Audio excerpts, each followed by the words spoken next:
I hope all of you will be fine. This is me, Mohammad Waleed Anjam. Today we are going to discuss our next topic of the chapter number 9. The topic is diffraction due to narrow slit. देखिए student, narrow slit हम पहले भी पढ़ चुके हैं. Slit किसी एक सुराख को या एक होल को हम नाम देते हैं. यंग्स डबल स्लिट एक्सपेरिमेंट हम पढ़ चुके हैं जिसमें हमने 2 सुराख बनाए थे, इसलिए उसे डबल स्लिट एक्सपेरिमेंट कहते हैं. नैरो स्लिट का मतलब है कि ये स्लिट बज़ाहिर बहुत छोटी है और हम ये कहते हैं कि उसकी जो एक्सपेरिमेंटल अरेंजमेंट है diffraction due to narrow slit की, वो यहाँ पर हमने इस डायग्राम में बनाई हुई है. हम ये कहते हैं कि हमारे पास एक स्लिट है ए से लेकर बी तक. इसकी जो विड्थ है वो डी है, जैसे हम पहले पढ़ कर आए हुए. लेकिन यहाँ पर बज़ाहिर ये है बहुत स्मॉल, लेकिन हमने इसको दिखाया इस तरह से कि नंबर ऑफ रेज इसके अंदर से पास कर रही हैं. तो हम ये कहते हैं हमारे लिए slit A B of width d is illuminated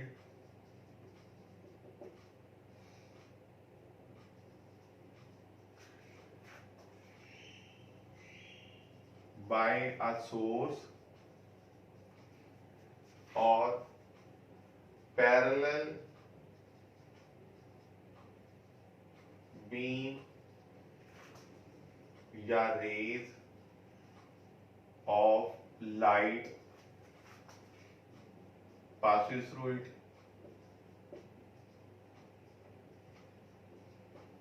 और इसी स्लिट के सामने हमने एक स्क्रीन रखी है जहां पर हम डायफ्रैक्शन के इफेक्ट को ऑब्जर्व करेंगे. Screen is placed parallel to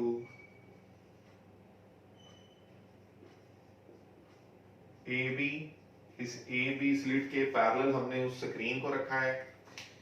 student, यहाँ पर हमें जो रेज दिखाई गई हैं वो 9 रेज हैं. हम इन 9 रेज की डिस्कशन करेंगे. ऑल्दो यहाँ से बहुत ज्यादा नंबर ऑफ रेज पास कर सकती हैं, लेकिन हम सिर्फ 9 ही की डिस्कशन कर रहे हैं क्योंकि हमारी बुक में उसी के अकॉर्डिंग ये लिखा हुआ है.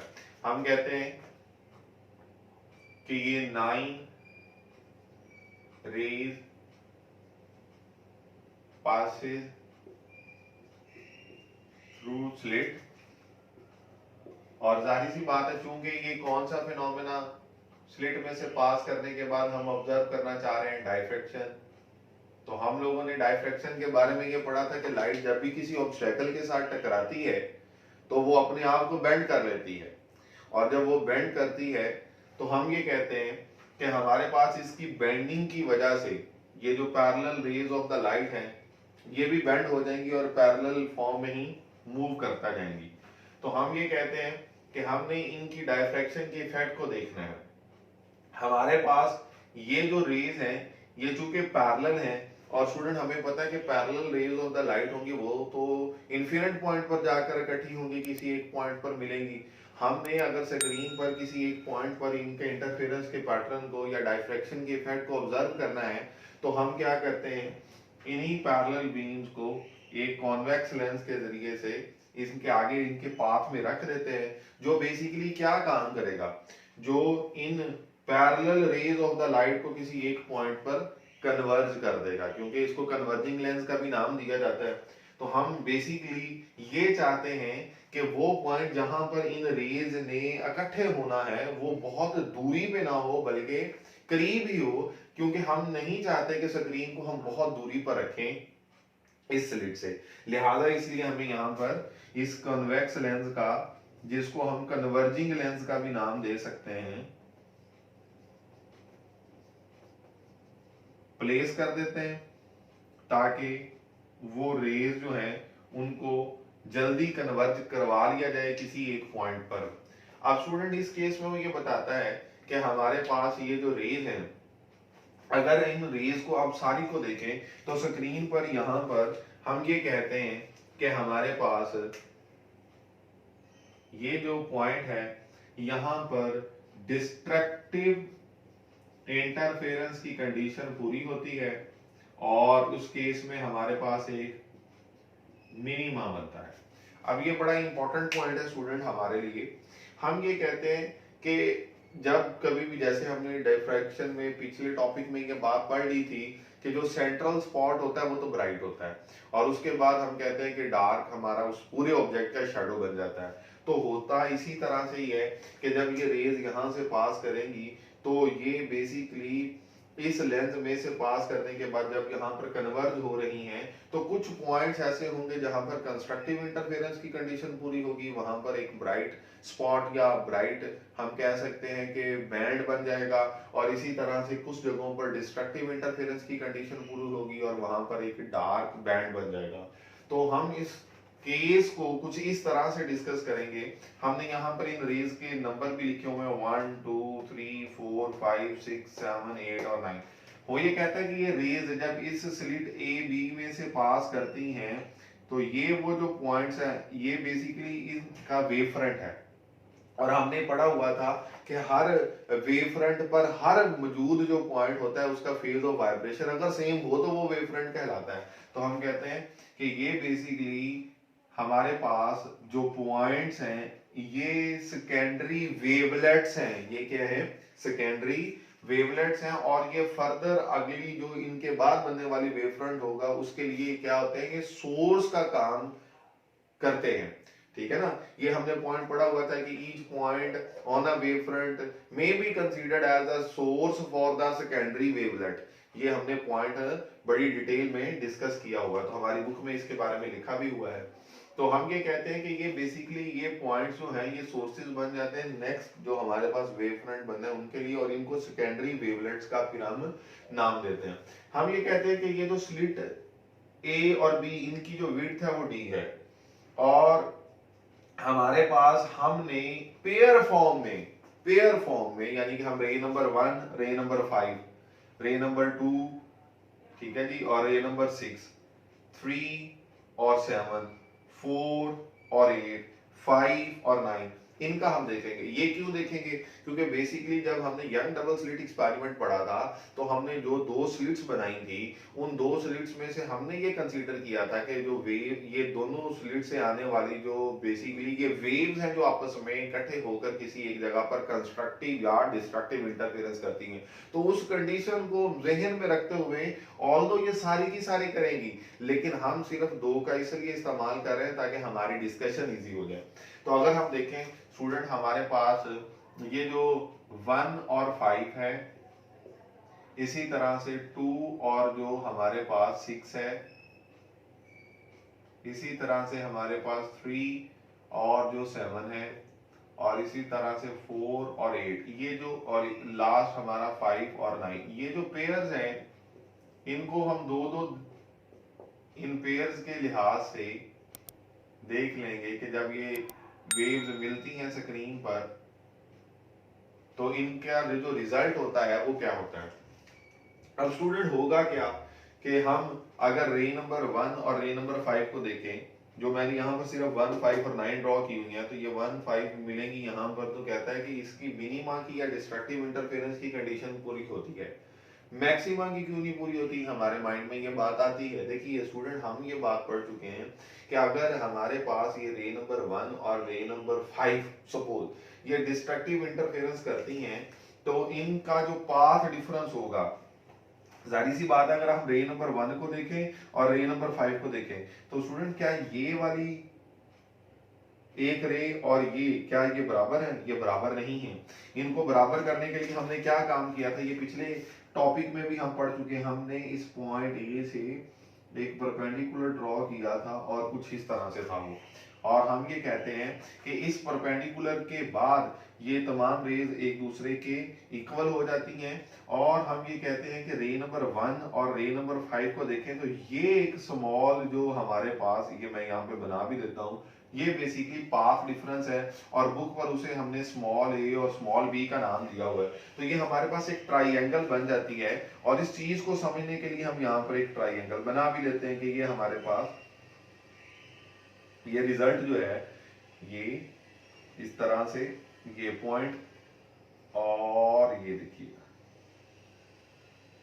अब स्टूडेंट ये हमारा ए, ये रे नंबर 1 और रे नंबर 5 के दरमियान ये जो फासला है, अगर टोटल ए और बी के दरमियान डी था तो ये चूंकि सेंट्रल स्पॉट है हाफ होगा, तो हम इसे लिखेंगे ये d/2 है, और ये स्मॉल ए है, ये स्मॉल बी है, और इस पॉइंट को अगर हम कैपिटल ए का नाम दें तो स्टूडेंट जैसे हमने ये कहा था कि ये इस स्लिट में से पास करने के बाद होना तो ये चाहिए था, हमने ये बात पढ़ी है डायफ्रैक्शन में बड़ी डिटेल में कि अगर रेज एक स्ट्रेट फॉर्म में जाएं, अगर वो वेव्स एक स्ट्रेट फॉर्म में जाएं या रेज एक स्ट्रेट फॉर्म में जाएं, तो वो जब किसी ऑब्स्टेकल के साथ टकराएंगी तो वहां पर जो सेंट्रल स्पॉट भी होना चाहिए वो डार्क होना चाहिए, और उस पूरे ऑब्जेक्ट का हम ये कहेंगे उसके पीछे उसका शैडो जो सारा डार्क होना चाहिए, और उसके सेंटर में जो ब्राइट स्पॉट नहीं होना चाहिए। लेकिन वो हमने बात डायफ्रैक्शन में डिस्कस कर ली थी कि जो हमारे पास उस ऑब्जेक्ट के एंड से या किनारों से वेव टकराती है और बेंड कर लेती है अपने आप को, इसकी वजह से शैडो बनता है। तो हम ये कहते हैं कि ये अगर स्ट्रेट लाइन पर जाती तो ये एंगल थीटा होता, लेकिन चूंकि ये बेंड हो गई, क्यों? डायफ्रैक्शन है ही बेंडिंग ऑफ द लाइट। अच्छा, जब ये बेंड हो जाएगी तो अगर ये एंगल थीटा है स्टूडेंट, तो याद रखें फिर ये वाला जो एंगल होगा इसको भी हम थीटा का नाम देंगे, और यहाँ पर अगर हम इसको थीटा का नाम दे दें ऐसे, और हम ये बात मानते हैं कि हमारे पास ये एक ट्राइंगल अब बन चुकी है, और इस ट्राइंगल में ये थीटा के सामने वाली जो साइड है ये हमारे पास क्या होती है? परपेंडिकुलर। ठीक हो गया जी। और जिसके साथ उसका 90 का एंगल बनेगा वो बेस, और ऑटोमेटिकली ये फिर क्या हो जाएगी? हाइपोटेन्यूज। और अगर इस ट्राइंगल में हम साइन थीटा की वैल्यू को निकालें तो साइन थीटा हमारे पास क्या आ जाता है? Perpendicular over hypotenuse. परपेंडिकुलर हमारे पास यहाँ पर क्या है? ए बी, और ये जो हाइपोटेन्यूज है ये क्या है? d/2। तो हम इस d/2 को अगर इधर ले जाएं तो ये जो ए बी है ये किसके इक्वल आ जाएगा? d/2 साइन थीटा के बराबर आ जाएगा। ये जो ए बी है ये बेसिकली रे नंबर 1 और रे नंबर 2 के दरमियान में क्या है? पाथ डिफरेंस है। और इस पाथ डिफरेंस में कितनी नंबर ऑफ वेवलेंथ हैं वो डिटरमिन करेंगी कि जब ये दो रेज यहाँ पर इस स्क्रीन पर इस पॉइंट पर मिलेंगी तो इनके मिलने की वजह से कंस्ट्रक्टिव इंटरफेरेंस होगी या डिस्ट्रक्टिव इंटरफेरेंस होगी। और अगर कंस्ट्रक्टिव हुई तो हमें पता था ब्राइट स्पॉट या बैंड बनेगा, और अगर डिस्ट्रक्टिव हुई तो वो डार्क बैंड बनेगा। तो स्टूडेंट अगर हम ये कहते हैं या ये हम मानते हैं, जैसे हमने स्टार्ट पे ये बात लिख ली थी कि यहाँ पे डिस्ट्रक्टिव की कंडीशन पूरी होगी, तो हमारे पास डिस्ट्रक्टिव की कंडीशन पूरी होने के लिए हमने ये बात पढ़ी हुई है कि फॉर डिस्ट्रक्टिव इंटरफेरेंस जो पाथ डिफरेंस होता है वो किसके इक्वल होता है? फॉर डिस्ट्रक्टिव इंटरफेरेंस हमारे पास जो पाथ डिफरेंस था वो किसके इक्वल था? पाथ डिफरेंस बराबर था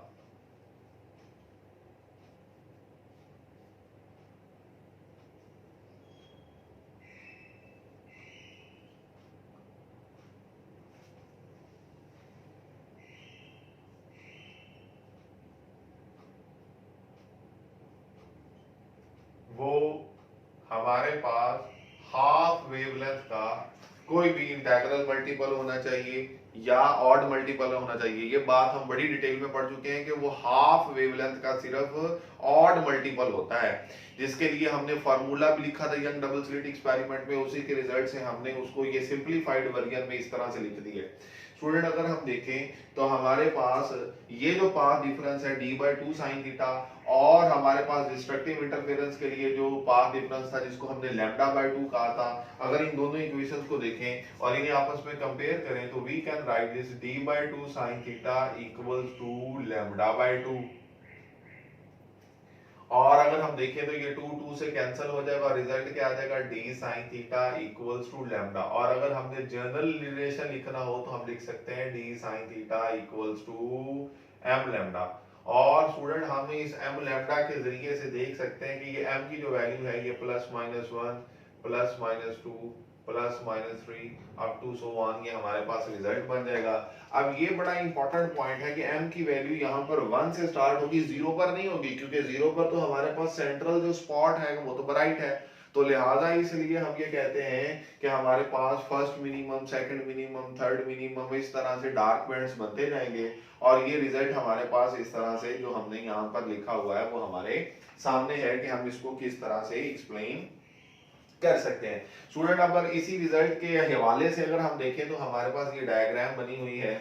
इस डायग्राम में बहुत क्लियरली हम ये देख सकते हैं कि ये अगर सेंट्रल स्पॉट ब्राइट है तो इस सेंट्रल स्पॉट के इर्द गिर्द जो होगा हमारे पास डार्क बैंड होंगे, जैसे कि मैंने लिखा हुआ है ये फर्स्ट मिनिमम, उसके बाद सेकंड मिनिमम, उसके बाद ये थर्ड मिनिमम, और कोई सी दो मिनिमम के दरमियान में एक मैक्सिमम होता है। तो अब हमारे पास चूंकि ये फर्स्ट मैक्सिमम है, ये वाला पॉइंट हमारा क्या है, फर्स्ट मैक्सिमम है, तो ये देख सकते हैं आप कि इस पीक के बाद ये जो पीक है इसको मैंने सेकंड मैक्सिमम लिखा है और इसको, इस पीक को अगर देखें तो थर्ड मैक्सिमम। और इसी तरह से बिल्कुल जैसे इधर ये काम हुआ बिल्कुल इधर भी हम देख सकते हैं कि हमारे पास फर्स्ट मिनिमम, फिर सेकंड मिनिमम, फिर थर्ड मिनिमम, और पीक्स को देख लें तो सेकंड मैक्सिमम, और फिर इस पीक को देख लें तो थर्ड मैक्सिमम। तो ये हमारा स्टूडेंट जो रिजल्ट बनता है ये बेसिकली डाइफ्रैक्शन भी जो है ये, इन शॉर्ट हम ये कहते हैं कि जब होती है तो इंटरफेरेंस ऑफ द वेव्स का रिजल्ट बनता है। अब स्टूडेंट बच्चों के माइंड में ये बात बहुत इंपॉर्टेंट जो है, ये पॉइंट है जो आती है वो ये कि हमारे पास सर हमने यहाँ पर यही क्यों कहा कि डिस्ट्रक्टिव इंटरफेरेंस की कंडीशन पूरी होगी। देखें हम ये कहते हैं कि ये बेसिकली नंबर ऑफ वेव्स होती हैं, और नंबर ऑफ वेव्स में लाजमी नहीं है कि अगर सपोज 1 और 5 सपोज कर लें, अगर 1 और 5 का जो पेयर है वो कंस्ट्रक्टिव इंटरफेरेंस ही करे और 2 और हमारे पास 6 का पेयर भी कंस्ट्रक्टिव करे और 3 और 7 का भी कंस्ट्रक्टिव करे, तो लाजमी नहीं है कि इन सब के कंस्ट्रक्टिव होने की वजह से जो मैक्सिमा बने और इन सब ने जब मिलना है, क्योंकि बेसिकली तो ये सारी नंबर ऑफ रेज है ना, हम तो दो की डिस्कशन अपनी आसानी के लिए कर रहे थे। जब इन सब के कंबाइंड इफेक्ट को देखेंगे तो हमारे पास यहाँ पर क्या होता है कि वो एक दूसरे के इफेक्ट को कैंसल आउट कर देती हैं। रिजल्ट यानी कि ये आता है कि ये अगर 2 या 3 पेयर कंस्ट्रक्टिव इंटरफेरेंस कर भी लें, मैक्सिमा बन भी जाए, तो भी उन सब का कंबाइंड इफेक्ट देखेंगे तो वो जो रिजल्टेंट आएगा वो एक मिनिमम बन जाएगा। लिहाजा हम इस वजह से कहते हैं कि यहाँ पर फिर किसकी कंडीशन पूरी होनी चाहिए, डिस्ट्रक्टिव इंटरफेरेंस की कंडीशन पूरी होनी चाहिए, जिसको फिर हम मिनिमा का नाम देते हैं। स्टूडेंट बिल्कुल जैसे हमने रे नंबर 1 और 5 का देखा, बिल्कुल इसी तरह से अगर हम रे नंबर 5 और 9 को देखें तो यही होगा रिजल्ट, 2 और 6 को देखें तो यही रिजल्ट होगा, 3 और 7 को देखें तो ये रिजल्ट होगा, 4 और 8 को देखें तो भी ये रिजल्ट होगा। तो इस सब से ये साबित होता है कि जो डायफ्रैक्शन है, जब वो एक नैरो स्लिट में से कोई चीज पास करती है तो वो डायफ्रैक्शन की वजह से बेंड होती है और उस बेंडिंग की वजह से उस चीज का ज्योमेट्रिकल शैडो बनता है, जिसकी वजह से हम ये कहते हैं कि जो सेंट्रल स्पॉट होता है उसका वो हमेशा यहाँ पर जैसे हमने बनाया भी हुआ है वो ब्राइट हो जाता है। तो आई होप के स्टूडेंट आप लोगों को ये टॉपिक बहुत अच्छी तरह से समझ आ चुका होगा, और please don't forget to like and subscribe my channel and take good care of yourself. अल्लाह हाफिज।